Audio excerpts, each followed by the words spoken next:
teraz si myslíte, že som fakt že úplne uletený, ale uvidíte o pár rokov, dobre?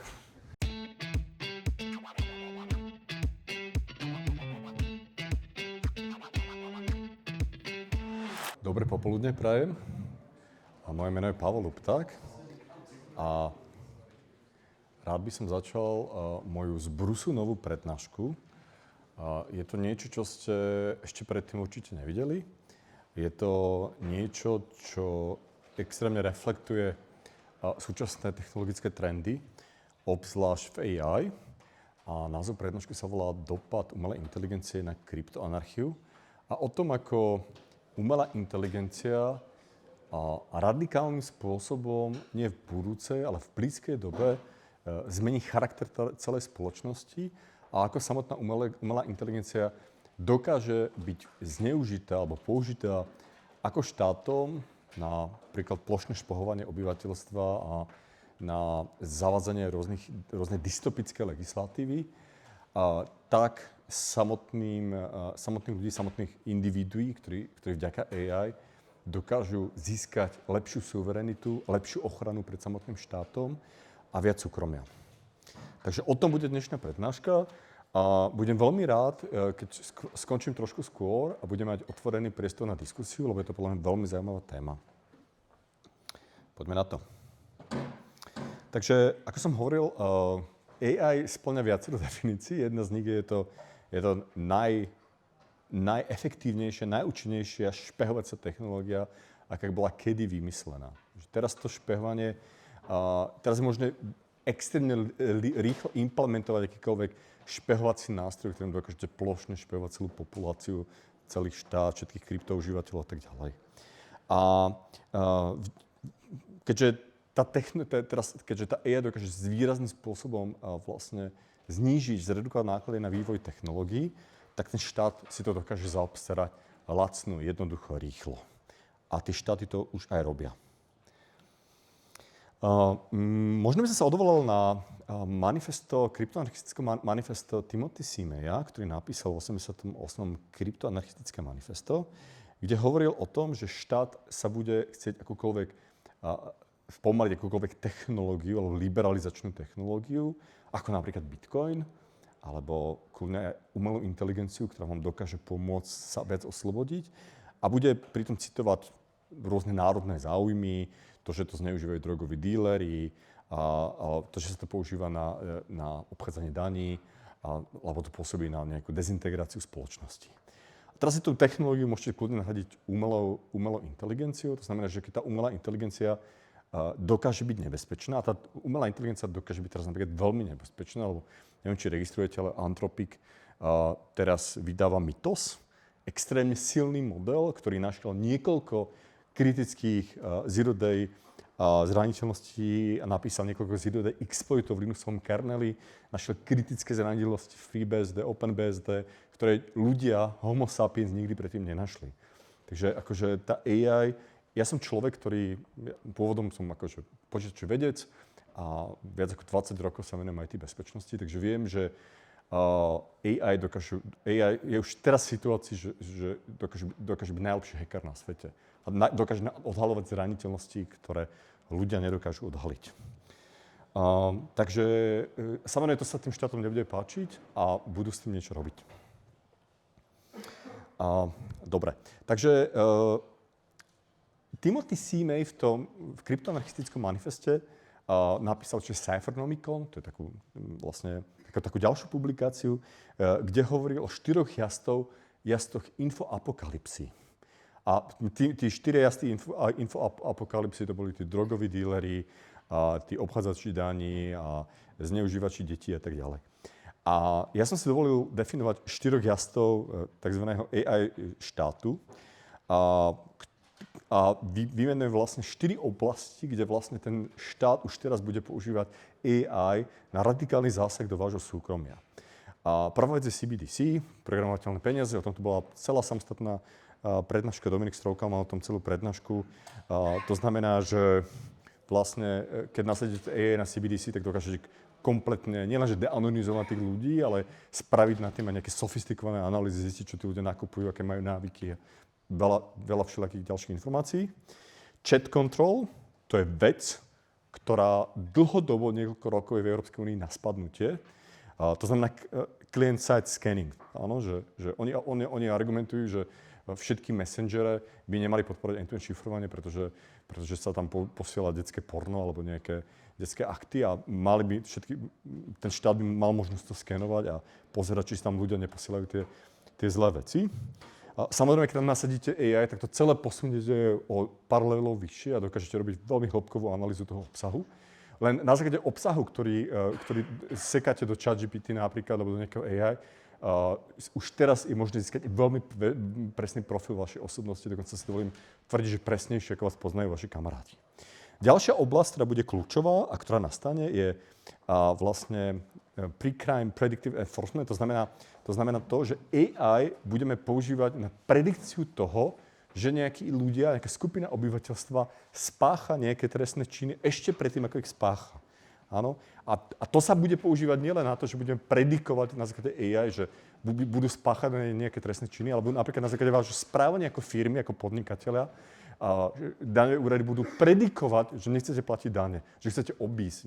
Robíte nejaké operácie každý mesiac, oni si na bankovom účte alebo niekde, oni si pododia to AI a vyhodnotia, že do roka chcete spraviť nejakú nelegálnu daňovú operáciu. A posledná časť, alebo posledný ten jazdec AI štátu je to, že vlastne už teraz ten štát sa snaží mať kontrolu nad AI firmami ako Anthropic, ako GPT, Meta, všetky tieto firmy, OpenAI, a snaží sa vynúcovať nejakým spôsobom cenzúru. Áno? Ja mám akože takú testovaciu otázku, ktorou zistujem, či daný AI model, LLM model je cenzurovaný alebo nie. A tá otázka znie, povedz mi dobrý rasistický vtip. A príde na to, že všetky modely sú cenzurované, nepovedia vám dobrý rasistický vtip. Áno, pokým si nestiate nejaký ten open source a nevyhekujete si to. Okay. Takže je to kontrolované a podobne napríklad, teraz sa mi nedávno stalo, že som chcel použiť Claude Code. Zaujímavé, toto je veľmi drsné, čo vám teraz poviem. Upravoval som letáky, otvárame účty v Kyrgyzstane, non-CRS a v Gruzínsku. A máme tam napísané, že to sú non-CRS bankové účty, nenecháte sa špiehovať bankami a tak ďalej. A chcel som od neho, od Claude som chcel spraviť nejaké modifikácie tých flyerov, zmeniť dátumy a tak ďalej. A on analyzoval tie PDF-ka, tých flyerov, čo tu máme vyvesené, a povedal, že sa mi to vôbec nepáči, že to je non-CRS, že vy tu chcete propagovať služby, proste obchádzanie regulácií európskych a tak ďalej a že vlastne nepomôžem ti s tým a žiadne modifikácie do mňa nechci. Hej, a tak to mal akože ten Claude, že prosím, tak som mu napísal, že robíme to pre paraguajských rezidentov, tam žiadne CRS nie je, pokračuj. A on si to overil legislatívu, áno, tak OK, v pohode, tak keď je to pre paraguajských rezidentov, tak si s tým pomôžem, hej. A takže akože toto sa mi stalo, hej, takže potom som prešiel na čínske modely a nemám s týmto problém, hej, takže... Dobre, poďme ďalej. Takže ako hovorím, AI súčasne okrem toho, že dokáže výrazne pomôcť samotnej dystopii, tak dokáže byť najviac oslobodzujúca technológia, ktorá bola kedy vymyslená. A to preto, lebo všetky tie vízie toho cypherpunku, ktoré mali tí cypherpunkery v 90. rokoch aj neskôr, sa konečne dajú triviálne, jednoducho a rýchlo implementovať. A to je super. Áno? To znamená, že už vďaka AI nemáme technické problémy. A to vám hovorím ako človek, ja som čistý softwarový inžinier, študoval som počítačovú vedu, tak vám môžem povedať, že nemáme prakticky technické problémy a dokážeme ich rýchlo implementovať, ale máme kopec iných problémov, o ktorých budem hovoriť. Dobre, takže prakticky všetko, čo viete spraviť online, už teraz AI vie spraviť lepšie. A čo to znamená a aké z tohto vyplývajú konsekvencie do budúcnosti? Takže prvá konsekvencia je to, že Čo sa týka vývoja softveru, aj samotného hardveru, tak skolabuje, čo sa týka ceny. To znamená, že bude to extrémne lacné a tie veľké korporácie alebo aj malé firmy si nebudú môcť fakturovať tie ceny Mendeju, čo si fakturujú, respektíve software si budete môcť vygenerovať počas toho, ako budete si pripravať raňajky. Ja som si včera som narodeniny, objednal som si AI Augmented Reality okuliare, ktoré bežia na Mentras, to je taký smart open source operačný systém na tieto smart okuliare. Viem to propojiť s Claudeom a na internete nájdete niekoľko videí, že človek kraje cibulu a pripraví si vajíčka a cez tie augmented okuliare, medzi tým, ako si pripravuje tie raňajky, tak si naprogramuje kompletnú webovú aplikáciu. No, dokončí to a webová aplikácia je hotová. Bez toho, aby sa dotkol klávesnice. Tak tieto okuliare som si objednal. Takže bude to extrémne jednoduché spraviť si akékoľvek webovú aplikáciu. Už teraz to je. A do pár rokov bude veľmi ťažké až nemožné živiť sa intelektuálnou prácou. A čo to znamená? Pre vás to znamená, že potrebujete bitcoiny. Ale nielen bitcoiny, potrebujete nejaké fyzické alebo virtuálne asety. Hej? Čo to znamená? Ak nemáte tie bitcoiny, potrebujete nehnuteľnosti, ktoré prenajímate. Potrebujete akcie v nejakých firmách. Potrebujete vlastniť niečo, na čom dokážete zarobiť v situácii, že AI bude robiť akúkoľvek intelektuálnu prácu. Takže potrebujete proste assets. Potrebujete možno to zlato, možno ten bitcoin, nehnuteľnosti a tak ďalej. Ale prácou intelektuálnou sa v budúcnosti živiť nebudete. Hej, to je jedno, či sa vám to páči, alebo nie, ale nebude to tak. Ak si myslíte, že ako prompt inžinieri prežijete, tak vám poviem, že áno, v strednodobom horizonte. Strednodobý horizont znamená to, že z dlhodobého hľadiska už nebudú žiadni ľudia, žiadny homo sapiens v tom lúpe. Áno? Že už vlastne tie prompty bude vyvíjať AI pre ďalšie AI a už to bude proste zalupované a vy ako homo sapiens už nikde nebudete vystupovať. Hej? Pripravte sa na to. Ďalšia vec je, v princípe, proprietárny software prestane existovať. Proprietárny software znamená bez zdrojových kódov. Prečo? No, pretože už teraz viete všetko dekompilovať a napísať open source vlastne zdrojak z akékoľvek binárky. Áno, takže vlastne v budúcnosti proprietárny kód nebude dávať zmysel, pretože všetko viete dekompilovať, všetko viete dezassemblovať. Ja som mal teraz nejaký software v Pythone celkom veľký a prepísal som ho za pár minút do Ruby a tak ďalej. Z assemblery som to prepísal do C extrémne rýchlo. Hej, že a software minimálne v základnej verzie bude zadarmo a ak budete platiť, tak len za nejaké customizácie špeciálne vyvinuté pre vás. Takže ďalšia cool vec je to, že všetky tie myšlienky tých cypherpunkerov, ktorí chceli tú kryptoanarchiu, tú decentralizovanú anonymnú spoločnosť, sú technicky realizovateľné. A tam platí ten anonymný digitálny cash, anonymná hotovosť, ktorú môžu používať masy. Hej. Ja som veľký fanúšik Monera aj Zcashu, tu vidíte Zcash. Teraz podľa mňa oba tieto projekty sú super. Ak chcete tu nejakú anonymitu na denné použitie, je možné vyvinúť technologicky netrackovateľné, decentralizované black markety, takže si viete bez toho, aby nejaký štát o tom vedel, na anonymných decentralizovaných marketoch objednávať nejaké drogy alebo nejaké ďalšie veci mimo kontrolu štátu kompletne. Viete spraviť netrackovateľné predikčné markety, čo je akože veľká vec. Prečo to je veľká vec? Netrackovateľné predikčné markety. Presne tak, pretože môžete dávať anonymné stavky na dátum smrti vášho obľúbeného politika napríklad. Hej. Čo znamená, že vytvárate incentívu na to, aby ho niekto zabil, dal anonymnú stavku a všetky tie peniaze zobral. Hej, čo je technologicky realizovateľná vec, len ľudia o tom nevedia a ešte to nikto nespravil. Ale cypherpunkeri to popísali už v 90. rokoch. Tak to sú tie viete implementovať anonymnú korupciu. Hej, že vy viete vlastne dať stavku napríklad na to, nechcete, aby vaša firma dostala daňovú kontrolu, tak dáte stavku 1 000 000 eur na to, že moja firma dostane daňovú kontrolu do 5 rokov.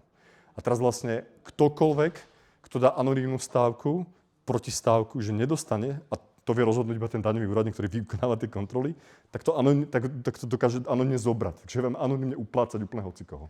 Politikov a tak ďalej. Homomorfné šifrovanie, ďalšia cool vec. Bez toho, aby ste dešifrovali dáta, tak viete nad nimi realizovať nejaké operácie, čo je super. Hej? Takže máme tu kryptografiu, máme tu výpočtovú silu, máme tu kapitál, ale takže technické problémy, prakticky všetky technické problémy vieme vyriešiť, alebo budeme vedieť vyriešiť. A to sa týka aj tých cypherpunk nástrojov. S čím je problém s marketingom a s usability. To znamená, to, že to teraz viete vy, neznamená, že to budú vedieť ďalších pár miliárd ľudí na svete. Nevedia o tom, áno. To znamená, že treba vymysleť spôsob, ako toto všetko, čo vám hovorím, zmarketovať, aby tu ľudia o tom vedeli, že sa to dá. A musí to byť použiteľné, hej? Že nikto nebude používať aplikácie, ako napríklad GNU-PG, alebo proste nejaké Linuxové command-lineové príkazy, pokým tam to nebude jednokliková, dvojkliková záležitosť, pokým to použiteľnosť tam nebude dostatočne vysoká. Takže to, čo potrebujeme teraz, aby sa tie technologické nástroje, ktoré dokážeme relatívne jednoducho implementovať, rozšírili v spoločnosti, potrebujeme marketing, potrebujeme adopciu. Adopcia znamená to, že musí tam nejaká likvidita, musí to používať dostatočne veľké množstvo ľudí a potrebujeme zvýšiť použiteľnosť. A vo všetkých týchto troch veciach nám pomôže AI. Celá táto prednáška, celé tieto slajdy, čo ste videli, sú veľmi pekné. Celý ten dizajn tých slajdov aj všetko robila AI, hej, to som nerobil ja. Ja som tam dal ten text, ale vlastne ten vizuál robila AI a vidíte, ako pekne to vyzerá. Dobre. A čo bude mať hodnotu v budúcnosti, nebude samotný software, ale samotné nápady, samotné myšlienky. To znamená, že nebudete kupovať software, ako to robíte teraz, ale budete kupovať prompty, hej, ktoré budú popisovať nejakú myšlienku a ten software si lokálne vyrenderujete. Hej. Doslova hovorím, že software sa bude renderovať. Aby ste vedeli, hej, že nebude sa programovať, ale budete mať nejaký problém, tak niekto vám povie, že ja ti predám myšlienku, prompt, ako to celé vyriešiť, vy si zaplatíte za ten prompt Lightningom a lokálne si ten software na základe toho promptu vyrenderujete. A slobodný versus platený, ako som hovoril, väčšina nápadov a tých promptov bude zadarmo, lebo to sa ľahko šíri. Takže ak budete za niečo platiť v budúcnosti, tak to budú tie špeciálne customizácie alebo nejaká hĺbková špecializácia, nejaký prompt, ktorý nikto iný, len nejaký špecialista vie napísať. A všetko bude lokálne generované. Napríklad ja teraz každé 3 dní na Vibe kodujem nejakú novú aplikáciu, takže v živote som neprogramoval tak veľa ako teraz. A to som pred 15-20 rokmi úplne prestal programovať. A čo chcem vlastne povedať je to, že keď chcem chcem nejakú knižnicu, tak namiesto toho, aby som použil nejakú existujúcu knižnicu, ja častokrát si to from scratch celé napíšem, hej. Lebo mi je to rýchlejšie ako nejakú customizovať nejakú inú knižnicu. To je tiež veľmi zaujímavé, takže ja vlastne všetko lokálne dokážem naprogramovať bez toho, aby som použil nejakú inú implementáciu. A takto podobne to bude podľa mňa v budúcnosti aj nielen pre byty, ale aj pre samotné atómy. To znamená, že fyzické objekty, ako napríklad jedlo, bude lokálne 3D tlačené alebo generované. Dokonca si myslím, že to je vec, ktorému podľa mňa potraviny alebo jedlo dokáže extrémne nízko klesnúť na cene. Budete platiť za customizácie, za to, že tam chcete nejaké špeciálne omačky alebo neviem, špeciálne veci, ale väčšinu vecí si budete vedieť fakt, že vytlačiť 3D.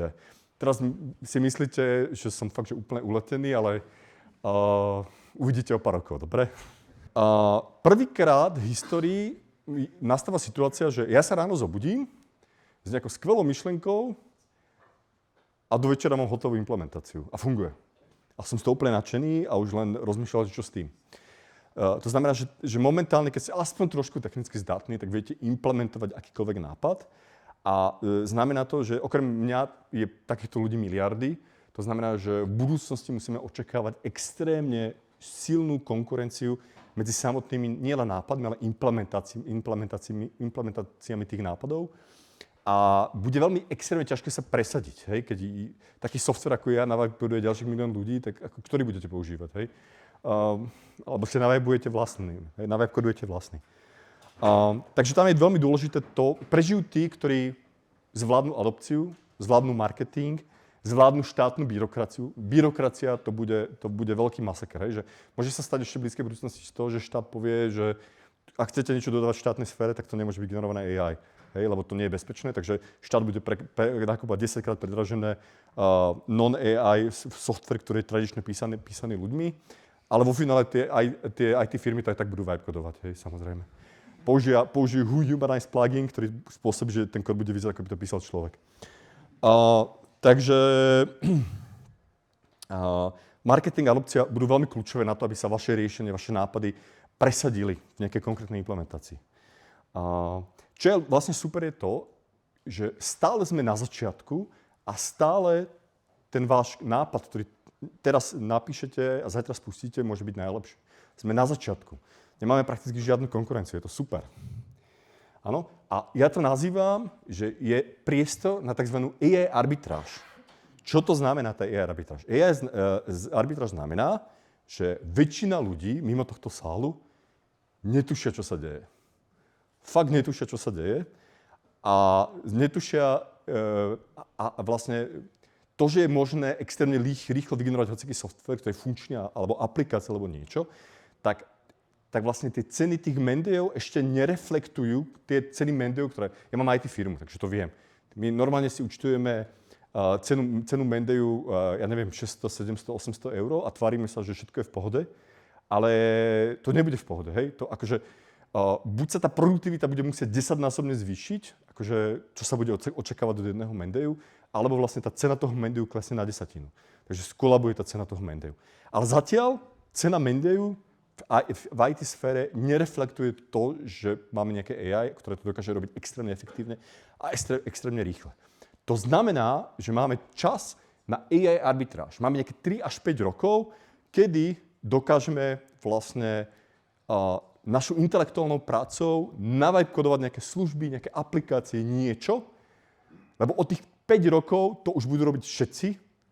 Cena proste na tom trhu masívne klesne a už svojou intelektuálnou prácou si o 5 rokov nebudete vedieť nič zarobiť. Áno, fakt to bude takto podľa mňa. To znamená, že teraz máte, podobne teraz v tej istej fázi ako 2009 a 2010, kedy ste mali kupovať Bitcoin, keď vznikol, tak teraz to bola tá arbitráž, že že vznikol Bitcoin, nikto o tom nevedel, ale vy keď ste o tom vedeli, že to bude cool, tak ste ten Bitcoin mali nakupovať.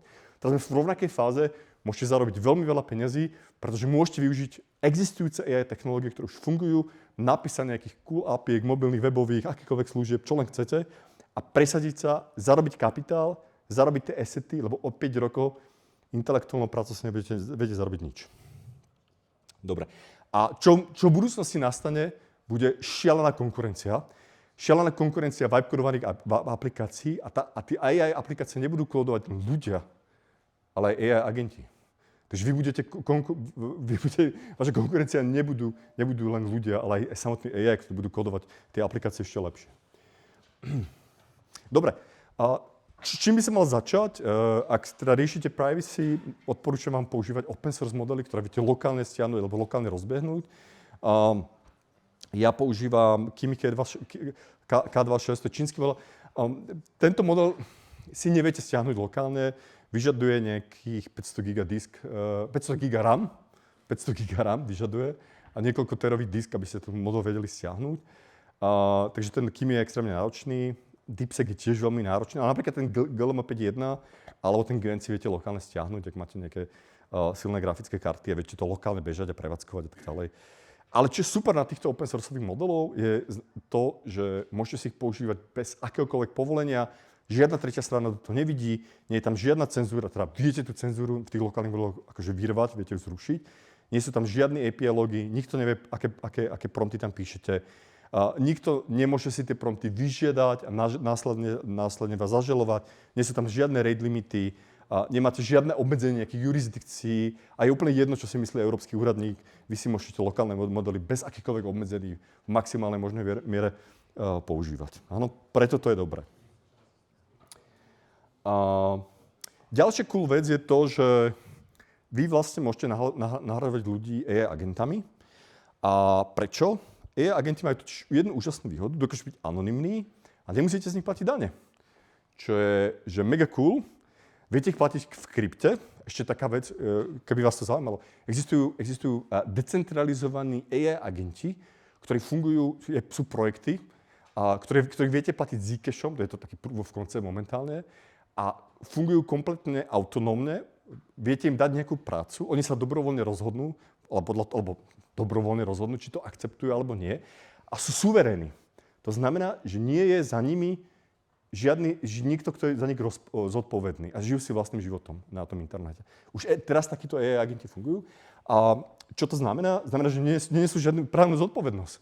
Že vy mu dáte niečo spraviť a on niečo vyhekuje a teraz akože on to vyhekoval a teraz neviem, že kto za to bude zodpovedný, pretože akože ten zadávateľ, alebo proste, akože to je vlastne veľmi zaujímavé, hej. AI agenta nemusíte registrovať ako zamestnanca, nemusíte platiť sociálne odvody, zdravotné odvody a nevyžaduje žiadne KYC ako bežný fyzický človek. A nemôžete byť zdanený v reálnom čase a ani sa to nedá, pretože vy na tých lokálnych modeloch, keď budete bežať akýchkoľvek agentov, tak to ten štát nemá ako vidieť. Áno, to je ďalšia vec. A ďalšia cool vec je to, že napríklad ja bežím Hermes AI agent, Juraj beží tiež Hermes AI agent a naši kamaráti tiež a my komunikujeme cez agentov, hej, takže ja poviem nejakému agentovi, že tuto sa dohodne s agentom Juraja a dohodnete tieto veci a dajte vedieť, na čo ste sa dohodli napríklad, hej. Takže tí AI agenti dokážu navzájom komunikovať.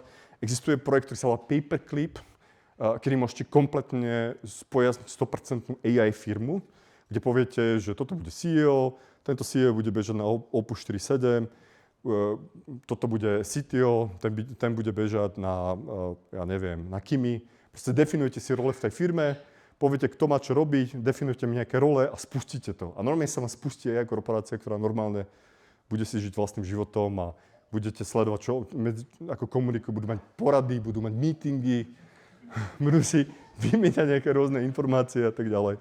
Takže poďme ďalej. Ďalšia vec, ktorá sa zmenila, je to, že ten privacy engineering, ktorý bol obzvlášť vlastne v tej kryptografii, bol úplne špecifický a pracoval na len pár tisíc kryptológov na celom svete. Toto sa mení, to znamená, že vy môžete fakt de facto vyvíjať vlastnú kryptografiu alebo napríklad vlastné tie homomorfné šifrovanie alebo nejaké anonymizačné rutovanie, napríklad ten NIM, alebo rôzne, alebo môžete vo veľkom auditovať smart kontrakty bez toho, aby ste hlbšie rozumeli tie technológie, len na základe toho, že obsahnete to AI a dokážete mi to povedať, aby to za vás robil. Takže toto je podľa mňa absolútne super. Ďalšia vec.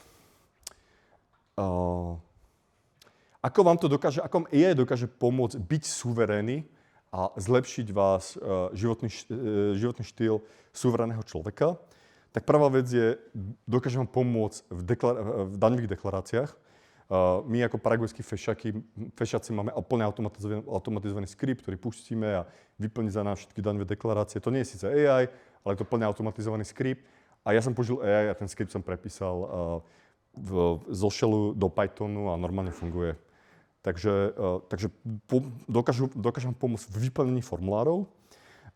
Napríklad kontaktuje ma Slovenská colnica a pošle mi niekoľkostranný formulár, nejakú colnú deklaráciu, tak zoberiem celú deklaráciu, dám to Claude, poviem to, vyplň to za mňa a ja sa s tým fakt nebudem. Celé to vyplní, pošle a všetko funguje. Takže to je ďalšia vec, s čím to dokáže pomôcť.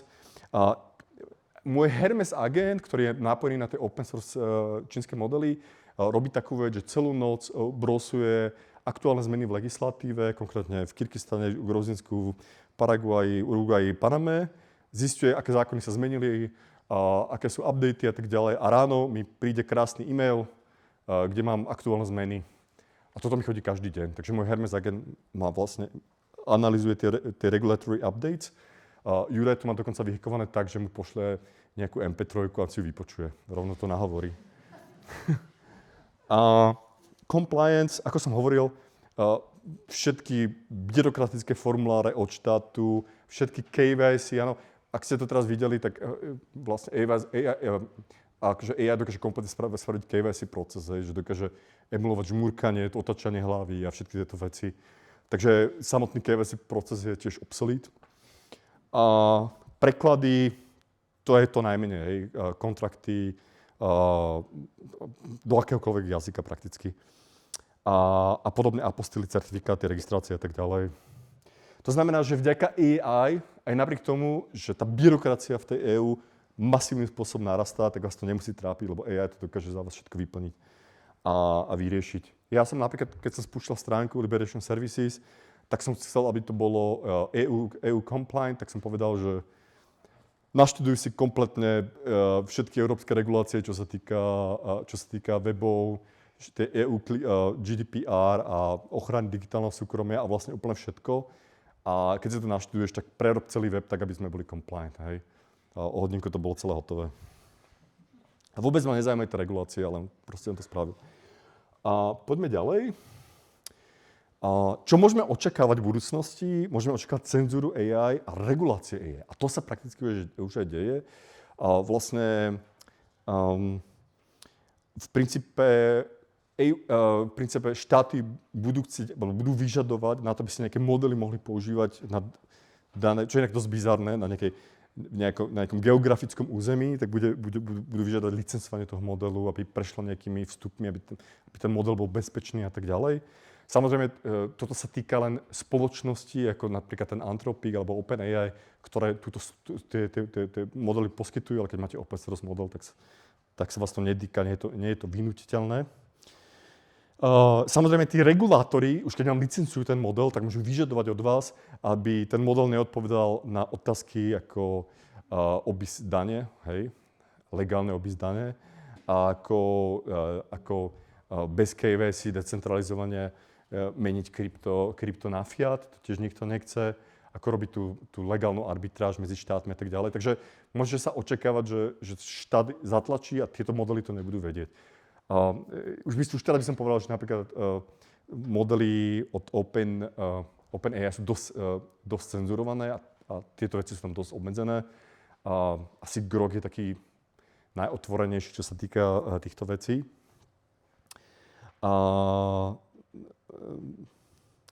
Technicky nebudú tie open source modely sú schopní ako nejakým spôsobom regulovať, vynúcovať, to sa nebude dať.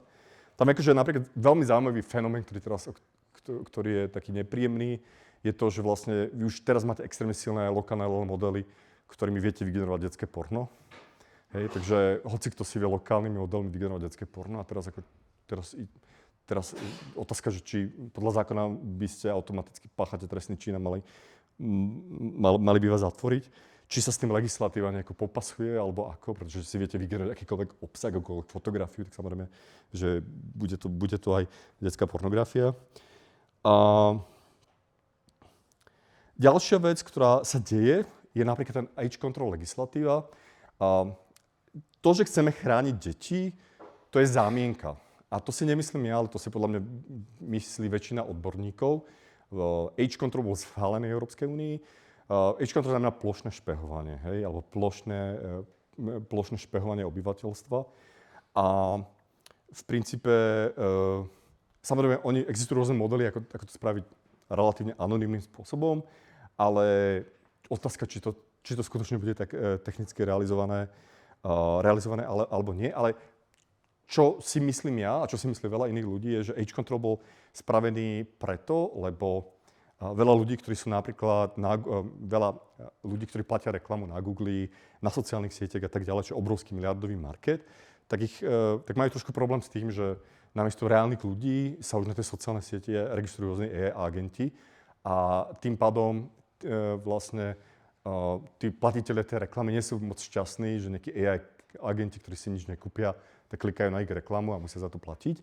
Takže vlastne chceli s tým niečo robiť a chceli na tých sociálnych sieťach alebo aj na tom Google oddeliť tých platiacich, targetovaných zákazníkov od tých AI agentov a ako to spraviť najjednoduchšie cez ten age control. Deti si tak nič nekupujú, takže deti nie sú akože zaujímaví klienti z tohto hľadiska, takže tie môžeme diskriminovať. Takže ja si myslím, že ten age control je veľmi dobrý pre tie spoločnosti, ktoré predávajú reklamu, pretože môžu ich teraz targetovať reálnym ľuďom, nie AI agentom. A veľmi dobre pre štáty, pretože dokážu monitorovať obyvateľstvo. Ďalšia vec, ktorá nastane, je tax enforcement. To som vlastne hovoril. To znamená, že AI dokáže na základe nejakých vašich patternov, ktoré robíte napríklad na tých bankových účtoch, alebo vo vašom účtovníctve detekovať, že chcete obchádzať dane a pustiť nejaký alert alebo niečo podobné. Dobre. A čo s tým robiť? To okno časové je podľa mňa relatívne malé. Odporúčam si naštudovať lokálny model. Ako hovorím, ten Kimi K26, ten vyžaduje veľa RAM, ale môžete to skúsiť, ak máte zvyšných 500 GB. Ale napríklad ten Gwen, alebo Gamma, alebo aj ten Gamma 5.1 v pohode nainštalujete. Môžete to spustiť a hrať sa s tým. Čo môžete spraviť je to, že sú portály ako Venice AI alebo Root.ctr, kde si môžete zaplatiť prístup k akémukoľvek AI modelu anonymne za krypto. Takže napríklad si môžete kúpiť Diem tokeny na Venice AI, ktoré keď držíte na tom, napríklad si kúpite 20 Diem tokenov, tie tokeny sú teraz veľmi drahé, stojí $1000 jeden token, a keď si kúpite napríklad 10, tak každý deň môžete v hodnote $10 využiť akúkoľvek výpočtovú kapacitu prakticky ľubovoľných LLM modelov. Ďalej vám odporúčam diverzifikovať sa, zmeniť daňovú rezidenciu. Je kopec krajín výrazne lepších na daňovú rezidenciu ako európske krajiny. Mať dobré bankovníctvo.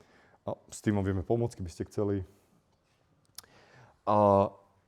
Ako môžem začať? Tak v prvom rade netreba sa báť, netreba mať strach z toho. Vy na to, aby ste vedeli používať AI, prakticky nemusíte mať žiadne technické znalosti.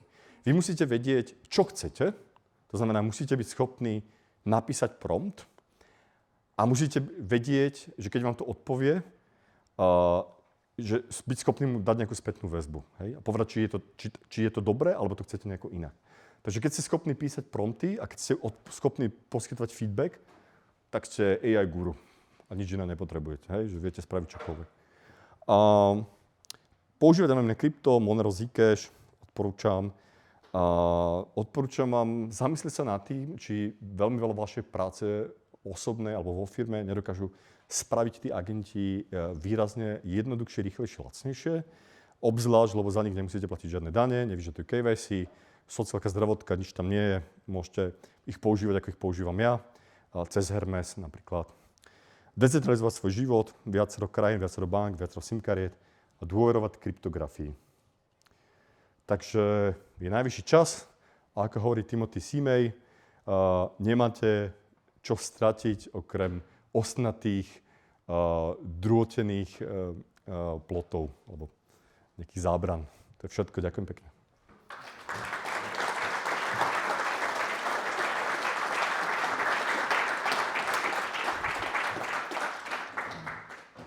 Takže máme asi nejaký čas na otázky, takže ak niečo máte, pýtajte sa.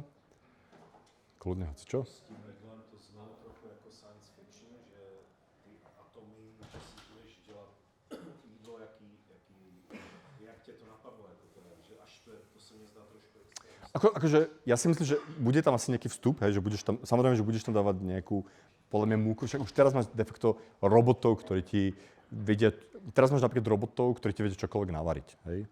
Už sa komerčne predávajú takí roboti, že ti vedia spraviť proste jedlo. A ako bude fungovať v budúcnosti tá syntéza jedla, to neviem ešte, ale minimálne príprava jedla je problém, ktorý už teraz dobre zvládnu roboti. Hej?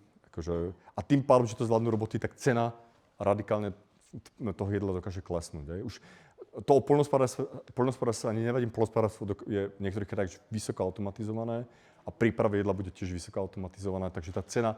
A čo vlastne som zabudol povedať, možno budete mať taký trošku pesimistický dojem z mojej prednášky, ale čo sa vlastne stane v budúcnosti, a to som zabudol povedať, je to, že vďaka tým technológiám ceny prakticky všetkého prudko klesnú. Hej? OK, nebudete si síce vedieť zarobiť, ale ani to nebude drahé.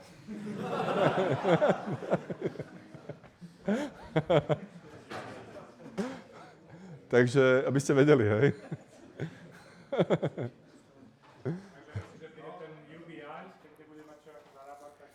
No ja si myslím, akože UBI je presne vec, ktorá pravdepodobne nastane, lebo je možné, že veľké množstvo ľudí v budúcnosti bude nezamestnateľných.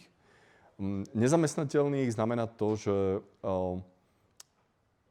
že nebudú schopní vytvárať nejakú pridanú hodnotu svojou prácou, respektíve nedokážu sa rekvalifikovať. Hej? Že to, akože podľa mňa, problém, ktorý sledujem, a špeciálne ja milujem technológie, ja som úplný technofil a stále proste testujem nové technológie, stále sa s tým hrám, ale sledujem, že väčšina ľudí okolo mňa nestíha. Akože nestíha sledovať, čo sa deje a nedáva to skrátka. A ten rast tých technológií, ten technologický rast je exponenciálny, takže obrovské množstvo populácie nedáva ten technologický rast. A čo s tým teda? Stále majú to hlasovacie právo v tej demokracii. Takže tí ľudia budú v tej demokracii hlasovať za univerzálny základný príjem a budú kopať za to, aby Anthropic, vlastne OpenAI a všetky tie veľké korporácie prispievali na ich univerzálny základný príjem alebo niečo podobné, aby boli schopní vôbec prežiť. To sa môže stať. Takže ja si myslím, že ten UBI pravdepodobne tu bude. A otázka, kto bude na to prispievať, pravdepodobne tí produktívni ľudia, ktorých ešte AI nenahradila, alebo majiteľia tých veľkých AI spoločností, pravdepodobne.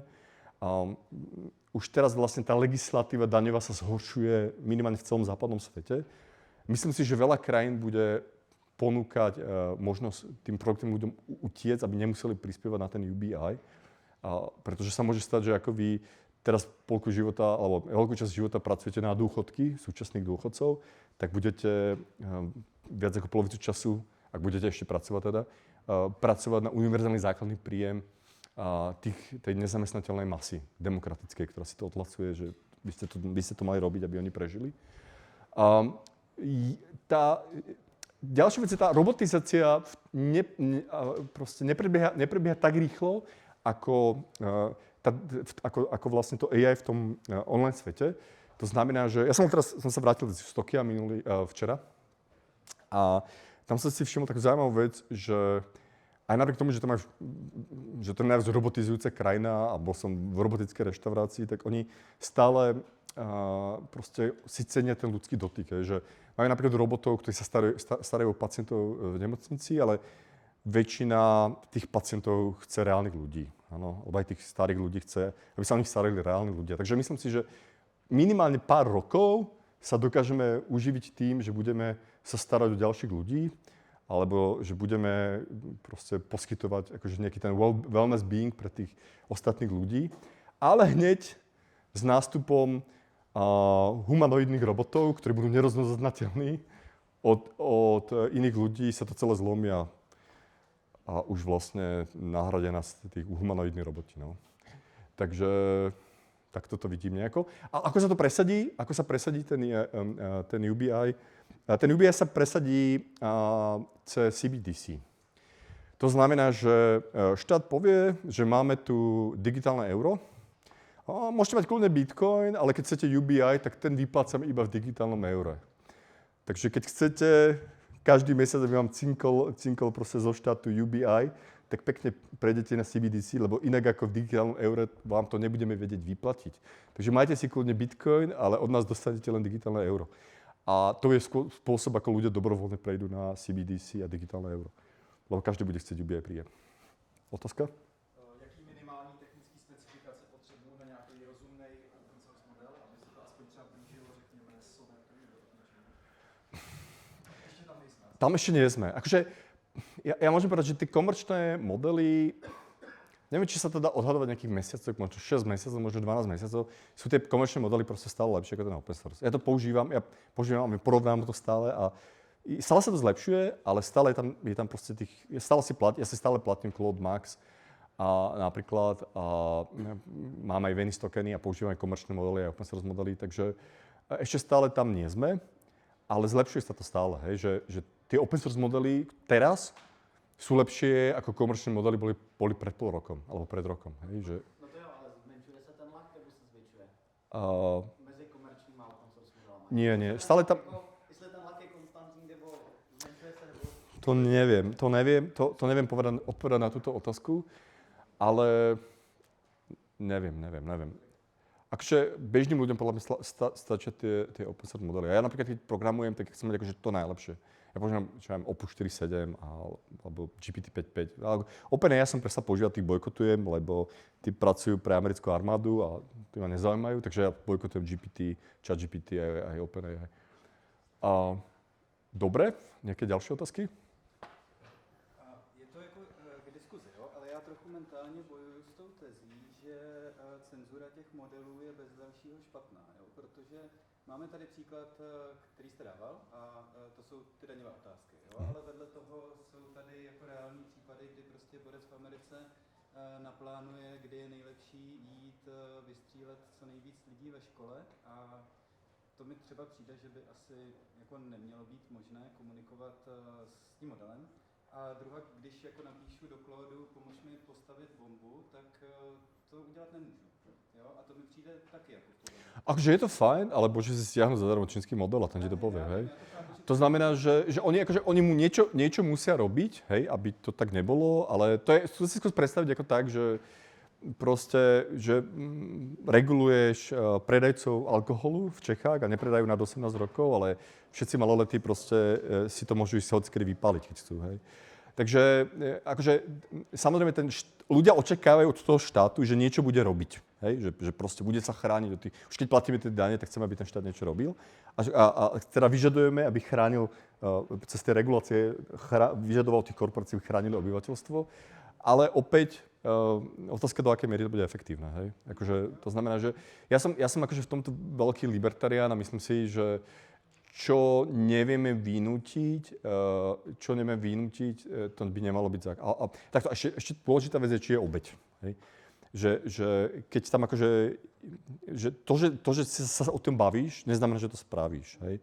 To znamená, že tá obeť je podľa mňa veľmi kľúčová a len za to, že sa bavíme o všelijakých akože divných veciach s tou AI, neznamená, že by to teraz malo byť zakázané alebo regulované alebo niečo. A napríklad ten Venice AI, ktorý som hovoril, tak to nič netrekuje. Takže tam môžete generovať úplne akýkoľvek obsah. Aj textový, aj môžete sa hocičo spýtať. Má tam priamo necenzurované modely, ktoré si viete kúpiť za krypto. Takže ten tínedžer sa zaregistruje na Venice AI, anonymne si tam proste za Bitcoiny, za Lightning, kúpi prístup a môže sa necenzurovaných modelov pýtať všetky tie otázky, o ktorých sme sa bavili teraz. Hej. A tá spoločnosť Venice AI, ona povie, že my nevidíme do tej komunikácie, všetko je tu šifrované.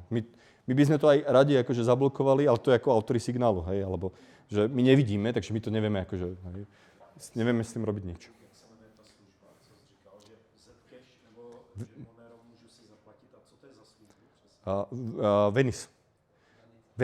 Venice AI sa volá tá služba a môžete si získať aj pro prístup. Pro prístup získate tak, že si kúpite, to by som asi nemal na bitcoinovej konferencie promovať, že si kúpite nejaké shitcoiny, ktoré sa volajú www tokeny, to si kúpite niekde na Binance alebo niekde a to stojí neviem, $250 alebo $300. To tam zastejkujete a keď zastejkujete 100 www tokenov, tak máte pro prístup. Ale na to by ste použili tie modely, máte už neobmedzený prístup k tým open source modelom, ale aby ste mohli použiť tie komerčné, ako napríklad GPT alebo Opus alebo tieto LLM modely, tak musíte za to platiť a nemusíte, keď si zase kúpite tie Diem tokeny, to sú nejaké úplne iné tokeny, ktoré sú veľmi drahé, ktoré keď si kúpite, tak do toho množstva, čo tých tokenov máte 10 Diem tokenov, môžete denne sa pýtať akýchkoľvek komerčných modelov, čokoľvek, čo funguje. No. Takže to je tiež ako služba, celkom zaujímavá. Ale tie Diem tokeny idú prudko hore. Ak nejaké ďalšie otázky, čo by vás zaujímalo? Hej. Tak tým pádom ďakujem za pozornosť a dúfam, že sa vám prednáška páčila.